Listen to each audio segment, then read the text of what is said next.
Hola, hola, bienvenidos a un episodio más de Autoterapiate Podcast. Yo soy Luga Ballesteros y el día de hoy quiero platicarles de un asunto que me ha venido como dando vueltas en términos de cómo la gente asume entrar en un proceso terapéutico, tal vez cuáles son esos detonadores que les llevan a ello y cómo es que se puede sobrellevar como con las diferentes etapas y los diferentes cuestionamientos que han pasado. Esto lo he podido observar tanto acompañando a personas durante sus procesos de terapia como en el mío personal y cómo son estas como diferentes aristas a través de las cuales una persona decide entrar en un proceso de desarrollo personal y de ahí cómo le puede hacer para sostenerlo y llevarlo como a su máxima expresión. Entonces vamos a hablar como de 4 etapas importantes en el proceso de desarrollo personal y dentro de cada una algunas de sus especificaciones para poder entrar como en mayor detalle. Entonces, la primera etapa para entrar como en el proceso de desarrollo personal, paradójicamente, sería la etapa cero o la etapa -1, ¿no? Cuando te descubres que estás como mal, voy a decir entre comillas, que es la parte de la victimización, ¿ok? La mayoría de los seres humanos, creo yo, que vamos creciendo en un mundo de dependencia, porque el ser humano es un ser vivo dependiente, ¿no? Tanto afectivamente como a nivel supervivencia. Entonces, eso lo hace como poco responsable de una manera consciente acerca de lo que le pasa en la vida, porque entonces está adjudicando todas las falencias y demás que ocurren en su vida a sus papás, sus maestros, su religión, su género, su nacionalidad, etcétera, ¿no? Y entonces la victimización es, creo yo, que una etapa obligatoria en cualquier proceso de desarrollo personal y, por cierto, no es que pases una etapa, llegas a la siguiente y nunca vuelvas a tocar esa, ¿no?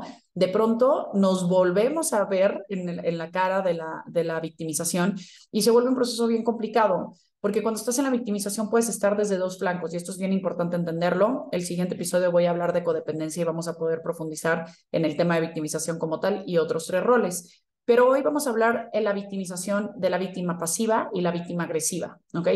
La victimización pasiva es la típica víctima que tenemos en la cabeza, ¿no? Como híjole, es que no me da la vida, es que no puedo, es que mi trabajo, es que mi pareja, es que mis hijos, es que mi jefe, ¿no? Y es todo el tiempo estarle echando la culpa a los demás, pero desde esta como invalidación de la capacidad de la persona por la cual está no tomando como responsabilidad de su vida. Una persona que está victimizada pasivamente está con energía baja, está como pues de capa caída, ¿no? Vamos a decir, y en este como lugar esperando a que alguien venga, lo salve, le arregle, le diga, pero al final no hay un como sentido de responsabilidad con su propia vida. Ahora, hay victimización agresiva y no deja de ser victimización. La victimización agresiva es ese transitar de las personas que van narrando su historia desde pues es que cómo quieres que lo haga, pues es que con este pinche país, pues es que si la economía está de esta forma, pues es que con el imbécil que tengo como jefe, y es que sigue siendo una victimización, lo que pasa es que está dotada como de no es que yo no pueda, es que el entorno está de la fregada, ¿no? O sea, en una es como el entorno puede más que yo, en esta parte como de sentirse desvalido, y en la otra pues es que todos los imbéciles del entorno no me dejan hacer un poquito más con ello. Estos dos lugares nos llevan a un lugar de victimización y entonces nos tienen en un lugar, humanamente hablando, de no estoy siendo responsable de mi vida y yo no soy ese que va a cambiar las cosas ni en mi familia, ni en mi cultura, ni en mi país, vaya, ni en mi vida, olvídate más lejos, ¿no? Entonces, esta etapa de victimización creo que es bien común y es un primer despertar que tenemos a nivel conciencia de empezarnos a preguntar qué de todas estas victimizaciones que nos hemos creído de pronto tendríamos que volver a cuestionar para pensar de qué manera yo me fui metiendo en esta relación tóxica, de qué manera yo he sido cómplice del maltrato de mi jefe en el momento que yo no le pongo límites, de qué manera yo estoy a la par de mis faltas en la salud por los hábitos que tengo. Y entonces dejo de culpar a que me encontré en el refri, ¿no? A cambio del tema de mi falta de nutrición, por empezar a decir, ok, yo estoy eligiendo comprar determinadas cosas y entonces ahí empiezo a despegarme un poquito de la victimización. De la misma forma, en la victimización agresiva, si yo estoy creyendo que mi jefe es un imbécil, pues entonces, ¿qué haces trabajando ahí? ¿No? Y deja de ser cómplice de ese proceso. Como les digo, creo que es una etapa súper notable de las personas que por primera vez entran a terapia, como en decir, hey, necesito ayuda. A ver, terapia entiéndase como libros de búsqueda como de esta parte de desarrollo personal o ir a cursos o empezar cualquier tipo de formación en meditación, en cualquier cosa que les haga reflexionar acerca de sí mismos. Creo que salir de los grilletes de la victimización es un primer paso fundamental para entonces buscar darle la vuelta y entrar a una segunda etapa, de la cual, como ya mencioné, no es que nunca regresemos a la victimización, pero es un poco más fácil darnos cuenta que nuestro discurso está siendo victimizado y regresar a la etapa 2, ¿ok? La etapa 2 es la etapa de conciencia, ¿ok? Y para mí las dos piernas, voy a decir, de la conciencia con las cuales caminamos conscientemente son la libertad y la responsabilidad. Entonces es ya que empiezo a darme cuenta que me estoy victimizando y que estoy echándole la culpa a todo el entorno de por qué mi vida es miserable, entonces ¿cuál es la gran invitación? ¿Cuáles son los antídotos de la victimización? La libertad y la responsabilidad. La libertad es este camino a darte cuenta que tú estás eligiendo estar en determinados lugares, en determinada otra vez. Pareja, trabajo, de pronto salud, ¿no? Hay saludes que no, ahorita vamos a ir a ese punto, ¿no? Pero a nivel hábitos, a nivel la forma en la que vemos la vida, a nivel el lugar en donde vivimos, hay muchas cosas que sí están en nuestra decisión. Y de pronto no es solamente esta libertad de decir, ay, sí, güey, tú vas a decir, yo ya no quiero vivir en esta casa y yo mañana me mudo y tal, no tengo el dinero. Sí, estoy de acuerdo. Hay situaciones bastante adversas que no nos permiten de pronto tomar las decisiones en la absoluta libertad porque al final hay un contexto que nos contiene. Sin embargo, la libertad de la manera en la que afrontas la vida, los pensamientos que tienes hacia ella, cómo vas a seguir encarando las circunstancias de tu entorno, sí siguen estando en tu poder, ¿no? De esta misma forma, la responsabilidad. Si yo tengo libertad de asumir mis decisiones, por lo tanto, soy responsable de las consecuencias que éstas atraigan. Entonces, no puedo quedarme como con esta sensación de victimización del mundo me hace, porque el mundo me hace y cómo yo sumo a que el mundo me haga y por lo tanto soy responsable de que el mundo me esté haciendo. Entonces, esta es una primera etapa importante en el proceso terapéutico, en donde la persona se empieza a dar cuenta de qué forma también ha tomado parte de lo que sea la circunstancia nociva que hoy tiene en su vida. Y luego entonces toma la voluntad para elegir hacer algo distinto. Y cuando elige hacer algo distinto, entonces hay una fuerza, hay una determinación, hay un gran llamado de perseverancia, de fuerza de voluntad y de mantenimiento, porque no es solamente la decisión de voy a dejar de fumar porque ya me di cuenta que no soy víctima del cigarro, sino que estoy decidiendo fumar desde mi libertad, sino que cada vez que se me antoja un cigarro tengo que volver a decidir dejar de fumar para entonces hacerme realmente responsable de sostener este cambio a lo largo del tiempo. Ahí es donde está la fuerza de voluntad, no solamente en una valentía momentánea de decir, listo, lo voy a dejar todo, sino de ver cómo lo voy sosteniendo en el tiempo cuando la cosa se pone un poquito más difícil. Es en momentos de adversidad cuando realmente el pensamiento positivo es donde tiene que tomar parte. Es en momentos de incertidumbre, donde la tolerancia a la frustración y donde todo este manejo de las inseguridades se pone mucho más a prueba. No es en el momento en el que estamos en calma, es cuando la situación vuelve a nosotros a decirnos, ¿qué ole? A ver, no que ya había cruzado esta materia, a ver cómo nos va. Y entonces vuelves a entrar desde otra vez esta libertad y responsabilidad que te hacen tomar de nuevo esta conciencia a ver de qué forma vas a enfrentar las cosas. En esta etapa de libertad y responsabilidad nos sirven un montón de herramientas, desde este podcast hasta la terapia como tal, hasta platicar con amigos, el netear de las vulnerabilidades que estoy sintiendo, es que me queda claro que yo estoy provocando que mi jefe me marque a las 3 de la mañana porque yo le contesto, pero pues también ni modo de no contestarle, y entonces tienes así enfrente a tu amigo poniéndote cara así de que ni modo de no contestarle, y entonces tú le dices, bueno, ya sé, caray, o sea, sí podría no contestarle. Esa reflexión que tú puedes tener, ya sea con alguien enfrente o por tu cuenta, es ese camino de tomar mayor responsabilidad y por ende elegir caminos distintos. Sin duda, elegir esos caminos distintos te va a provocar nuevas consecuencias, ¿no? Decíamos el episodio pasado con Jimena, que pues la vida va a ser difícil, retadora, desafiante, como quieras decirlo, ¿no? Tanto si estás casado como si estás divorciado, si estás soltero, si tienes pareja, si estás empleado, si estás desempleado, si eres emprendedor o si eres empleado de una organización. Es decir, siempre va a haber una dificultad y creo que ahí el punto es, ok, decir, desde estas dificultades que la vida de por sí me plantea, cómo puedo tomarlos de una mejor forma.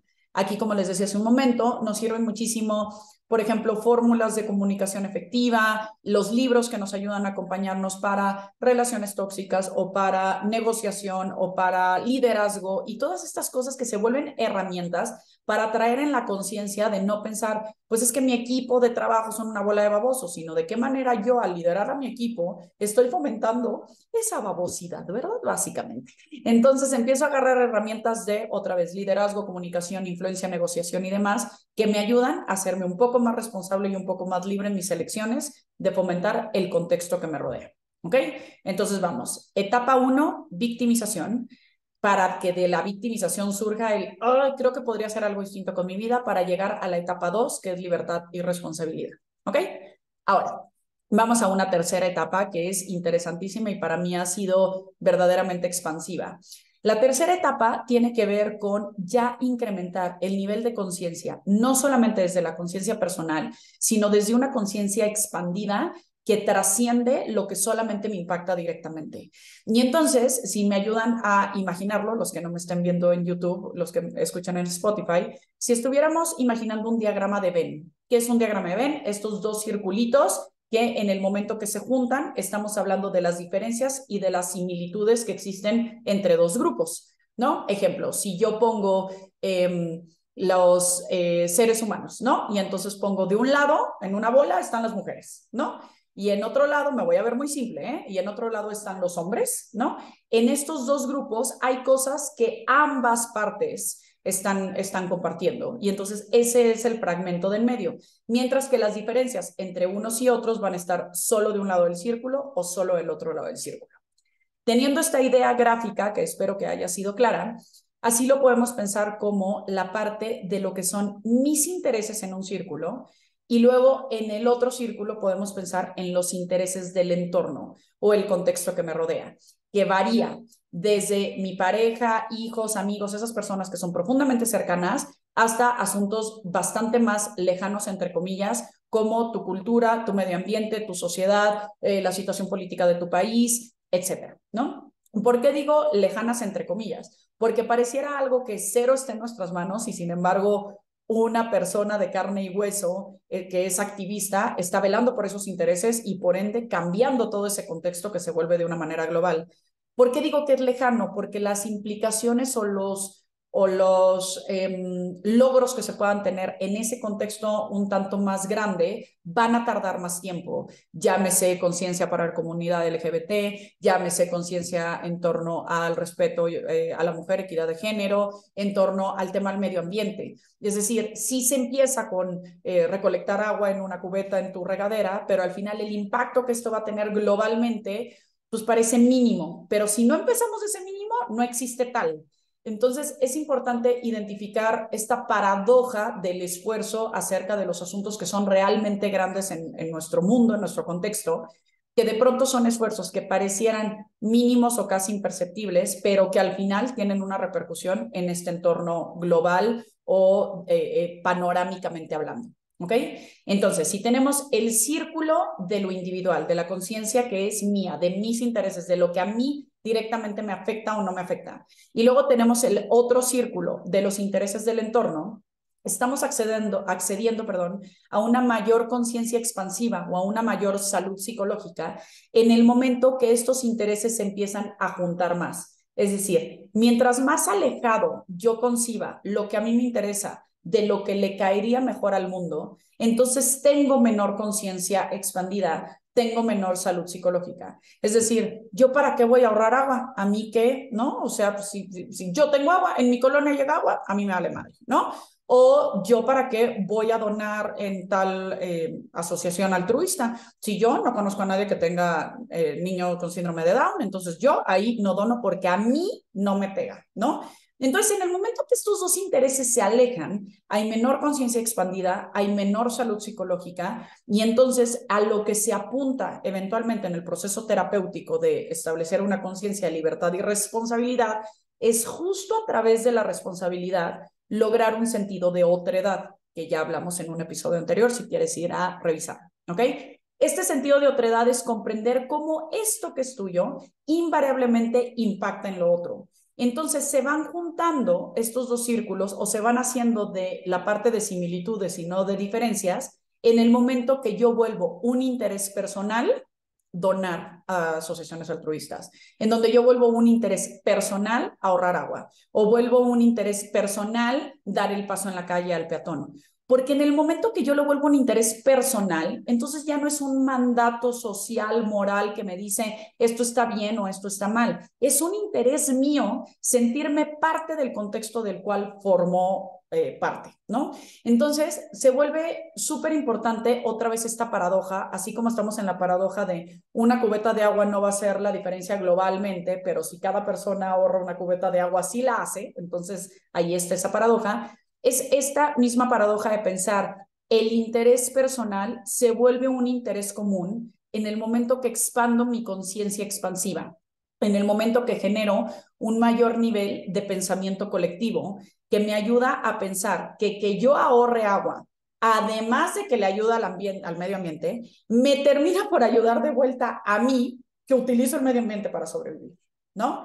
En la medida que yo done, en el ejemplo que puse, a una asociación con síndrome de Down o de madres maltratadas o de niños con problemas de vista o la causa que me guste, la que sea, aunque yo estoy donando en algo que teóricamente es hacia afuera, estoy impactando en la vida de otras personas que probablemente eventualmente me vengan en un efecto boomerang a redituar de vuelta en mi vida. Y no digo redituar económicamente, digo redituar a nivel bienestar, a nivel expansión de la humanidad. Es decir, trabajar de una manera personal es trabajar de una manera global, ¿no? Es un asunto privado que se vuelve político, que se vuelve medioambiental, que se vuelve social, ¿ok?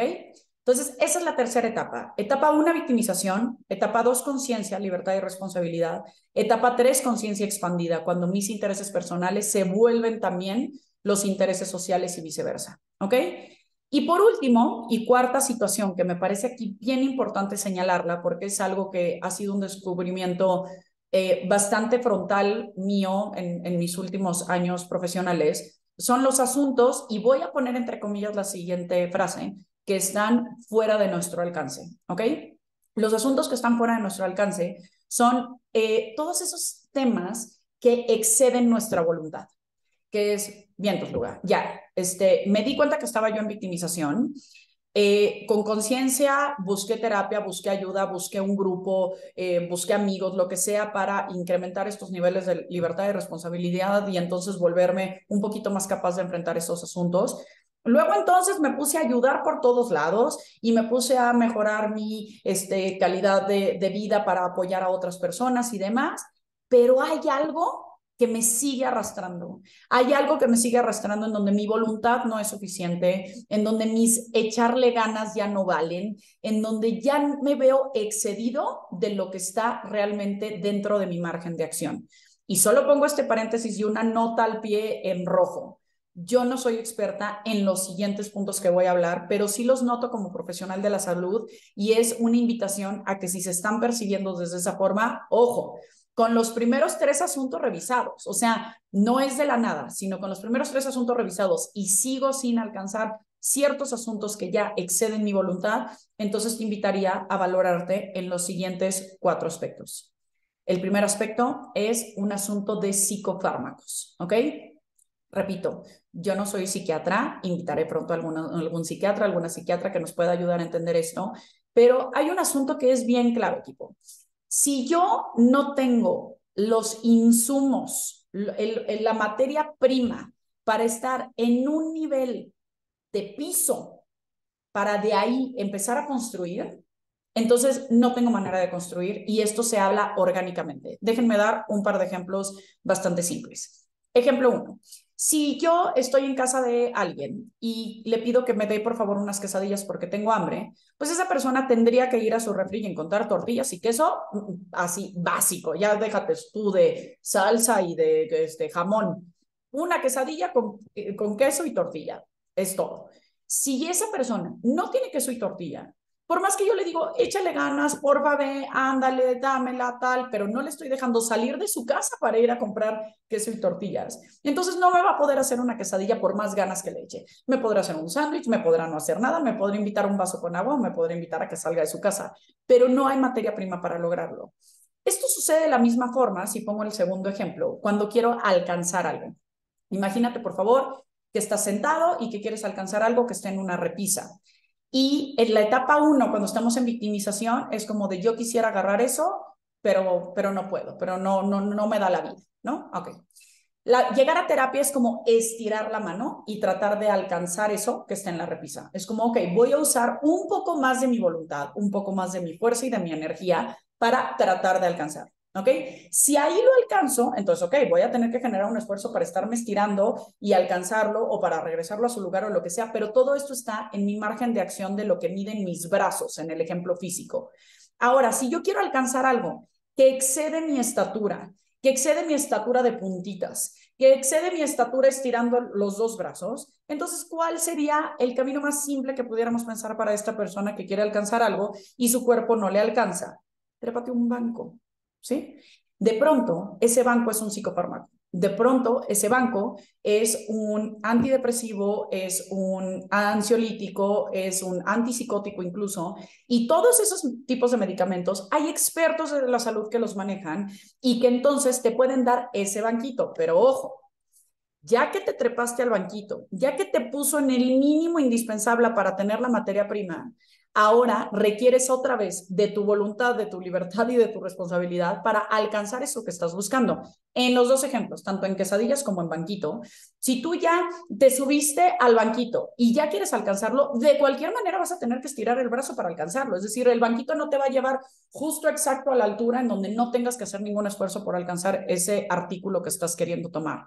Ahora, ya, la persona tiene queso y tortillas en su casa, bueno, estar en su voluntad, buscar hacerme las quesadillas. Ya tiene los insumos, pero aún así hay un motor, hay un movimiento de voluntad y de una persona que se hace responsable y que busca el esfuerzo sostenido de estar trabajando para entonces llegar a esos indicadores.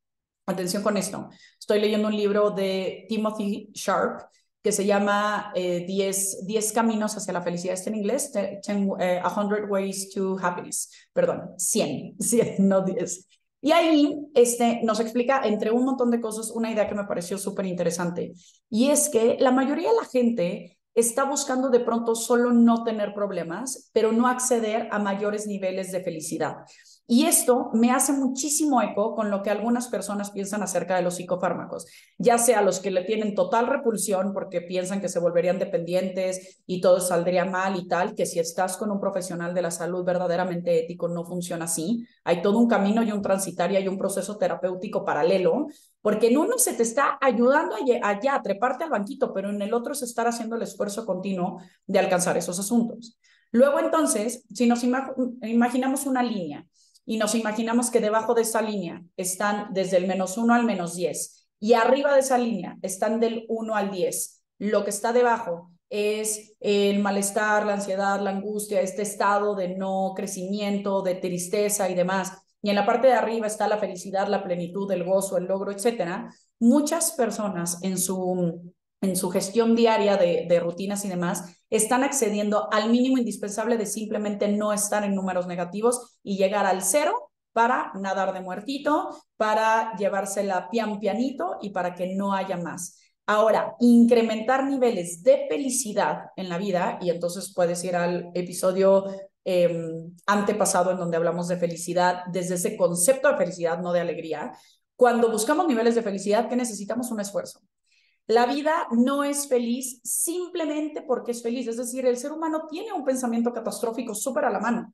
Tiene un pensamiento ansioso, de lástima, de victimización, de toda esta cuestión, incluso morbosa, incluso, ¿no? Es mucho más fácil ver a una persona quejarse o ver noticias tristes o estar viendo La Rosa de Guadalupe y Mujer Casos de la Vida Real que estar esforzándose por hacer ejercicio, esforzándose por meditar, esforzándose por hacer cosas que excedan ese nivel mínimo indispensable para llevarlo a un lugar realmente de plenitud.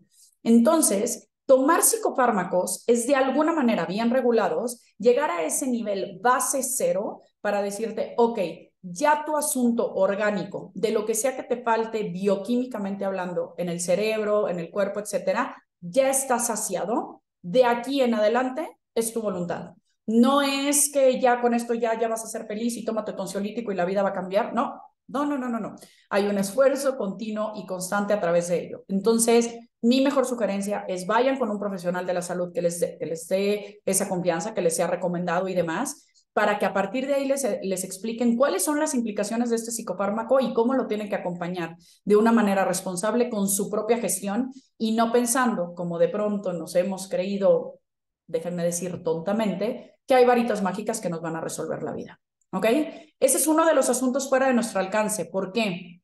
Porque cuando no tenemos los niveles bioquímicos en el cuerpo que nos ayudan a acceder a ciertos niveles de tranquilidad, calma, incluso de manera de percibir el mundo, entonces llevarlo a un nivel de felicidad con este de por sí, voy a decir, con esta falta va a ser mucho más cansado y mucho más complejo de sostener. Y aquí es cuando muchas personas se caen en su proceso terapéutico porque piensan, no estoy lográndolo y entonces ya para qué tanto esfuerzo y entonces empiezan a dejarlo, cuando en realidad puede ser que haya ahí alguna valoración, ojo, de psicofármaco o metabólica, endocrina, hormonal, es decir, hay un montón de factores bioquímicos en nuestro cuerpo que afectan nuestra psicología. Entonces, no es solo de pronto una cuestión de voluntad y de échale ganas. Hay muchos factores que pueden estar afectando este asunto. Entonces, insisto, no es solo en psicofármacos, sino una revisión con un internista, con tu ginecólogo, con tu urólogo, con quien sea que vayas que pueda revisar todos estos niveles fisiológicos que pueden estar provocando asuntos complejos en tu psicología. ¿Ok? El segundo asunto que puede estar afectando la parte de asuntos fuera de nuestras manos es que esto esté directamente vinculado con un trauma y esto tiene que ver de pronto con un bloqueo psicológico que se dio hace muchos años en un evento traumático que afectó directamente nuestro sistema nervioso central y por lo cual en el momento que nosotros estamos intentando trabajar en algo de ello, nuestro sistema nervioso central no pregunta, entra directo a defender y dice situación de peligro, situación de alerta y entonces te saca de ello. Hay una serie bastante interesante alrededor de esto que se llama The Sinner, el pecador, en Netflix, la temporada 1, nos explica un proceso de estrés postraumático y de cómo se ve reflejado en este asunto de trauma y cómo de pronto excede nuestra voluntad. Ahí también hay expertos maravillosos, Rosario Arellano, que estuvo en nuestro podcast en la temporada 1, es experta en un método para trabajar esto, y hay muchos asuntos que pueden acompañar esta parte de trauma, pero cuando algo ya tiene un detonador que se vuelve absolutamente incontrolable, puede ser valorado un asunto de trauma a nivel sistema nervioso central que no te esté permitiendo tener voluntad de por medio. ¿Ok? Un tercer asunto, hablando de estos temas fuera de nuestras manos, es el asunto transgeneracional, ¿ok? Este es un asunto complejo, delicado, aún revisándose a nivel científico y demás. A mí me parece apasionante. Acabo de terminar el libro Psicogenealogía, que nos explica un montón de cosas alrededor de los mandatos, de las lealtades familiares que traemos cargando, de los sistemas familiares que nos vienen precediendo y entonces cómo estos van impactando en la forma en la que vivimos nuestra vida. Y de pronto hay asuntos que se están repitiendo como patrones, generación tras generación, que no solamente está en nuestra voluntad de pronto quitarnos de encima esa mochila, ¿no? Para ello existen constelaciones familiares y existen muchos tipos de terapias energéticas, como barras de access, como Reiki, como diferentes cosas que cuando no estás encontrando una respuesta dentro de lo racional que puede ser expresado a través de las palabras, lo puedes encontrar a través de otros métodos, otros caminos que puedan ayudarte a abrir la mirada. Entonces, este asunto transgeneracional o de la mano con biodescodificación y con muchas otras escuelas desde la parte energética, te pueden ayudar a destrabar ciertos asuntos que te ayuden a caminar mucho más de frente y con menos lastres. Repito, ni en psicofármacos, ni en trauma, ni en asuntos transgeneracionales, ni energéticos soy, bueno, pero ni cerca de, déjense de experta, de conocedora. Apenas estoy incursionando, es algo que me llama la atención, pero que he notado fuertes implicaciones tanto en mis pacientes como en mí personalmente. Me gustaría cerrar este episodio haciendo una analogía con otra anécdota que cuenta Timothy en el libro que me pareció bastante interesante, que es que si tú le preguntas a una persona, ¿qué pesa más? ¿Un vaso con 250 mililitros de agua o un vaso con 10 mililitros de agua? La respuesta fácil sería pensar que pesa más el vaso de 250 mililitros de agua. Y la realidad es que tiene mucho más que ver con el tiempo que estás cargando el vaso que con cuánto líquido tenga el vaso en sí. ¿Por qué quiero cerrar con esto? Porque muchos de los asuntos psicológicos que eventualmente nos traen a terapia cuando ya tenemos tanto tiempo sosteniéndolos que entonces ya se nos cansó el brazo. Y tal vez era chiquito, era mínimo, era un resentimiento hasta bobo, pudiéramos decir, o que no tiene grandes implicaciones, pero lo he sostenido por tanto tiempo que ya traigo una contractura en el hombro, en el omóplato, en lo que sea, por estar sosteniendo estos asuntos. Este episodio es una invitación a revisar dentro de tu vida cuáles son esos pequeños asuntos que no te tienen que pesar la vida entera para venir a trabajar, que pueden ser asuntos que en el momento que elijas abrir la boca y sacarlos, puede ser tan simple como estornudar y que ahí se te haya ido ese malestar, pero de pronto me estoy aguantando y aguantando y aguantando y aguantando ese estornudo o esa tos o la pipí o lo que sea que me esté aguantando, que de pronto se vuelve ya algo incontenible y que excede mi capacidad de entrar a ello. Esta es una invitación para recordarles que los procesos terapéuticos, insisto, terapia, conversación, libros, meditación, lo que sea que ocupen como proceso terapéutico, es un asunto preventivo mucho más que correctivo. Si ya estés en el lugar de corregirlo, bienvenido. Estamos aquí para servirte los profesionales de la salud. Pero si hasta hoy lo notas como algo ajeno y como, no sé si me pesa tanto el vaso, decídete a preguntarte cuánto tiempo lo llevas cargando o cuánto tiempo más estás dispuesto a cargar con él. Te agradezco mucho que te hayas unido a este episodio, espero que te haya resultado útil. Yo soy Luga Ballesteros, te mando un abrazo con todo cariño y la certeza de que lo que sea que esté pasando en tu vida tiene un camino, tiene una solución y la posibilidad de ser resuelta. Te mando un abrazo con mucho cariño. Que estés bien.